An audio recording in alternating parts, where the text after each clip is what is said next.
night of heavy rain and Bengaluru came to a standstill. There were boats and fish on roads that had turned into rivers. What went wrong? Who is responsible for fixing it? And what is the way ahead? We're at the headquarters of the Bruhat Bengaluru Mahanagara Palike, the BBMP, the City Corporation. And joining us to discuss what can be done to really get us out of this mess, we are very happy to have the BBMP Commissioner, Mr. Manjunath Prasad. We have scientist TV Ramachandra from the Indian Institute of Science, who has studied lakes for years, brand guru Harish Bijor, and several members from very active citizens groups as well. Sridhar from Namma Bengaluru, Ilangavan from Whitefield Rising, and their colleagues, and also some students who hopefully will have some ideas ahead. Our generation doesn't seem to have done so well.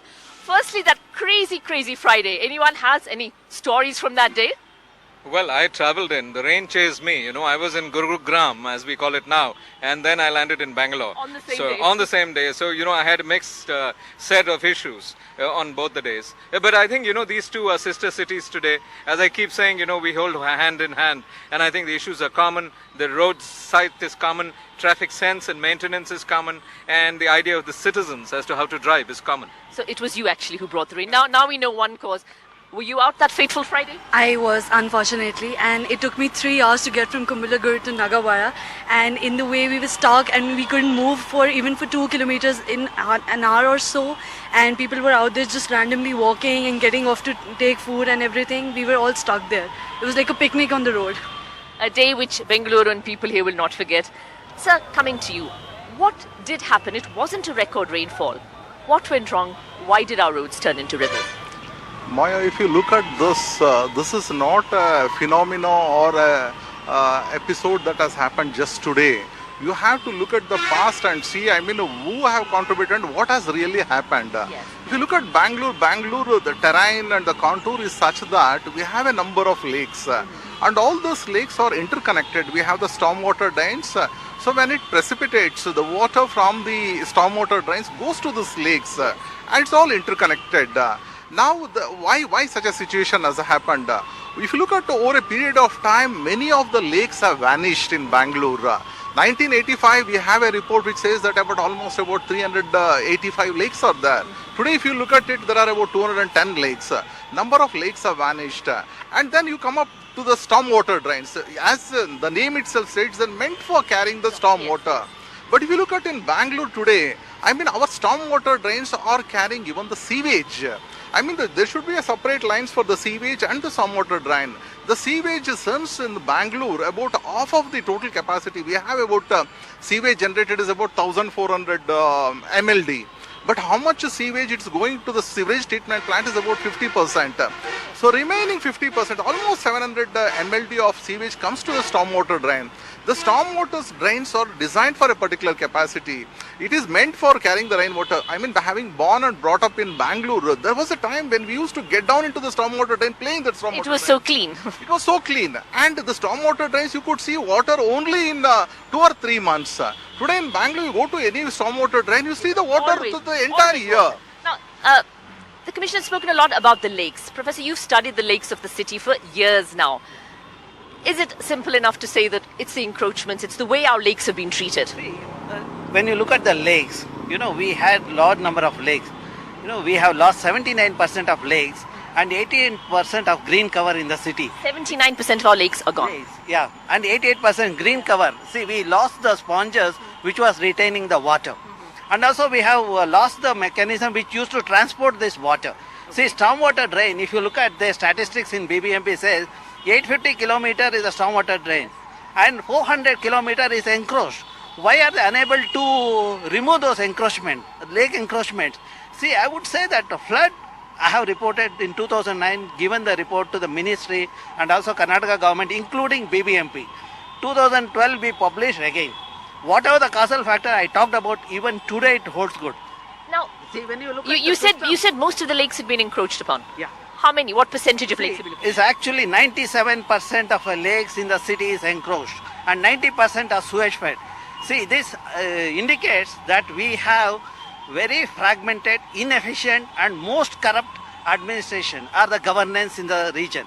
So corruption, that is such a huge issue. Now, you have also been very concerned about lake issues and all that. When you try to deal with the authorities, do you find it is the corruption? Is it the lack of will? Is it the lack of knowledge? What is the issue? I think there is no accountability at all. For instance, three and a quarter acres of Bengaluru Lake was encroached, and it took us 3 years to get it back. And in spite of multiple pleadings with the civic authorities, BBMP included, they did not budge. At last we had to go to the National Green Tribunal, and there we had to get a judgment. And I think that's where the critical thing is. The problems are not unknown, right? The number of lakes encroached, the Raj Kalves encroached. Why aren't we moving? Is it so difficult for us to get half of our encroached Raj Kalves removed? We should understand that it is a shifting problem. Bengaluru was wonderfully designed to take care of torrential downpour of double the size of what we saw 2 days ago. And we have made it upon ourselves that we will inflict this wound on ourselves. This suicidal tendency is something that I don't understand. Suicidal tendency. Ilangavan, you've also worked a lot on the lakes near your home, whether it's Bengaluru, Yamalur, the famous foamy lakes. That's right. The famous foamy lakes of the city. Right. So What is going on? I think the one thing, like what the professor said, one is the lakes have vanished, many of them have vanished, stormwater drains have vanished. The other problem is due to climate change. What you are seeing now is lot more intense rains on fewer days than what we used to see before, right? Even though the quantum of rain in a year may be the same, these are how it rains has changed. At least that's what we are seeing, right? And it actually could handle up to 15 centimeters of rain at a stretch or whatever, but today even a 40 millimeter can't hold, and the climate has changed, right? How it rains. So the problem is if we don't get the encroachments back, I think that is where, sir, our request is the legal cell of BBMP has to be strengthened many fold. The legal cell to actually take legal action. Anybody can go to court and get a stay order on when you want to remove the encroachments, right? So what are we doing about removing the stays? What are right? we doing about And so it? Yes. that is where we need to step up in terms of probably hiring the best lawyers, and get the best, build that capacity within BBMP. If not, get the external help, and the volunteers are here to help out. Exactly, yeah, because we have some very active citizens. Now, foaming lakes, we discussed fish, boats on the rivers. What is this doing to this image of Bengaluru? What is happening to our IT city, the IT capital? Well, the image is going back to the Vedas, the way we were to where we want to be. But if you really look at it, the problems of Bengaluru are really heritage problems. Not as a heritage as the building that we are in front of, but I would link it with liberalization. We are celebrating 25 years of liberalization this year. And I would say 20 years, Bengaluru has gone step by step. We have built wantonly. We have encroached wantonly. And we have not shown the will to sort out problems. See, a city like Dubai, for instance, has been built in a desert. You took a desert and made it into a beautiful city. Here, we take an oasis called Bengaluru 20 years ago, and we create a desert out of it. And I think that is the disaster. If you really look at it, the brand image of Bengaluru is totally shaken, stirred, and I think all this is a function of a lack of will to implement issues. There's just one solution. I do believe the solution is unbuild Bengaluru. Unbuild Bengaluru. Yeah, we have built Bengaluru for far too long. Now is the time to say unbuild.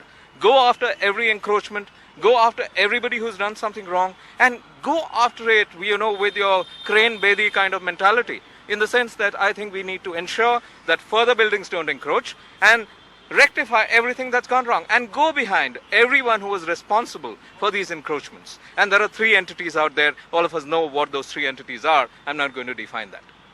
Unbuild Bengaluru. I like that idea. Now, who is in charge? We had a minister in charge of Bengaluru, KJ George, who had to resign for other political reasons. But who is really in charge? We are here at the BBMP, the City Corporation, but there are other bodies as well. Is it sometimes difficult, sir, to actually get a concerted, coordinated effort because of the different divisions? Who actually looks after the city? See, I mean, if there is a will and it has to be done and it can be done. Last few months, I took charge about 3 months back. We have surveyed and identified what are the number of encroachments that are built just on the stormwater drain. Yes. I stood there and demolished a number of encroachments. There are 1,800 encroachments on the stormwater drains which is there. Out of which in the last few months we have demolished about 825 encroachments. And this has to be a continuous process, and these have not come up overnight. If you look at this, these are buildings which have been constructed about 10 years, 15 years, 20 years. And in the places where it flooded, if you go there and see, just on the embankment of the lake, buildings have been constructed. I mean, How does that happen? We spoke about corruption. How is that allowed to happen? I know you've taken over recently, but is it? I'm telling you, this has happened with the connivance of the officers, connivance of the elected representatives and the citizens. All of us, all the stakeholders are responsible for the mess in which we are. All have come together, collided, and we are in this mess. Absolutely. It's a responsibility of all of us because we have a shot here of, a totally encroached. What is this picture Well, about? this looks like a normal road, but this used to be a Raj Kalwe, and there is a road built on a Raj Kalwe. Okay. And this has not been desilted for the last 10 years. And how do you expect the water not to flood the roads? We are going into the water. It's not the water coming to us. It's a road now. It's a road now. So we have That's the thing. Like as you were saying, the citizens also have to play a part, and we do have here in Bengaluru some very active, very vibrant, very articulate and aware citizens groups. But what can you do? Do you sometimes feel powerless? Do you also? What do you do? Who do you approach? Because when we go to the authorities, like even today, we don't know, like this encroachment, who do we go and complain this to? Because if we go to somebody, they'll say go to BDA, he'll say go to BMTF, right? Or go file a case in Lokayukta, or go to the court. So I think that is where the fundamental problem is. Who's I think Sridhar said, who's accountable? I think heads have to roll. I think that's where we have to start. In fact, in one of the Lokayukta hearings, the judge said, just because I haven't taken action till now doesn't mean that I will not hold you individually responsible in future. I think that is where we have to go. I think this passing the buck between BDA, BBMP, BWSSB, LDA, all that has to stop. Hold one person accountable for a task. If something goes wrong, that is the head that has to go. I think that is where we have to start. Is that feasible, sir? Like as you were saying, you talked about the sewage in the lakes and the stormwater drains. That's BWSSB. The BBMP is responsible for maybe the roads. For the BDA again is in charge of the lakes. Maybe. What do we do? Would one single body help? See, it cannot happen like that. Sewerage, if something wrong with the sewage going into the stormwater drains, you can't hold BDA as responsible. There is a specific entity to look after specific work. It is the responsibility of, for example, BWSSB to ensure that no sewage goes into the stormwater drain. Similarly, it is the responsibility of the BBMP to ensure that the stormwater drains don't get encroached. And if there are encroachments, removal of this is the responsibility of the BBMP. But do you find that there is passing of the buck, saying saying this? I mean, everybody is clear. What is your task? What is the other task? The task is very clear. I can't say that stormwater drains doesn't belong to me. It all belongs to the BBMP. And if it is encroached and this one, I am responsible for that. Removal of the encroachments, I am responsible. Similarly, when you give permission for the layouts formations on the tank bed, BDA is responsible. So clear-cut demarcation of responsibilities between different agencies are there. And if anything goes wrong, that particular agency has to be held accountable for the lapses. So you feel the different departments do work. What do you agree that different departments and many different departments will work? Are they working? As Ilangovans has said, there's really a difficulty in identifying who are the corresponding departments. Yes, It might be very true at this level for sir to say that our roles and responsibilities are very clear cut. But from a common man's perspective, it is still not very much identifiable whom do we go and approach and how do we find out solutions from.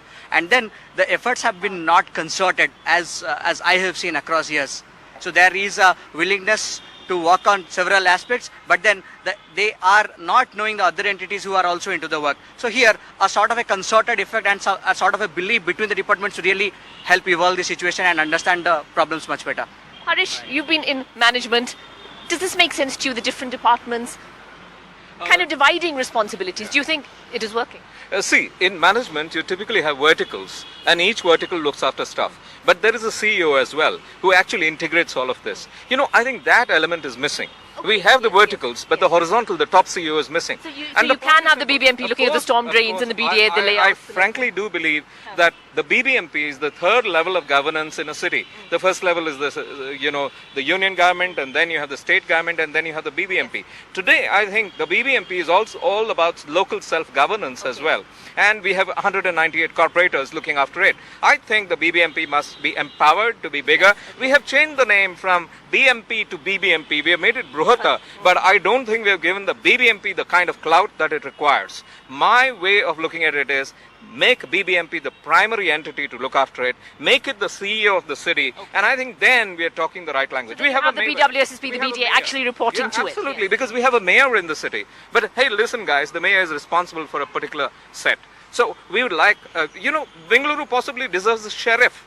We need a sheriff who looks after the city interests in a significant manner. And I think all of this should dovetail into either a sheriff or the commissioner or the BBMP must be made much more powerful than he is today. Oh dear. So all those letters, all those departments, who's in charge? Do we need a sheriff in Bengaluru? Is it corruption? Is it what is stalling the city? Lots of suggestions have come in so far, and we'll continue that discussion after a short break.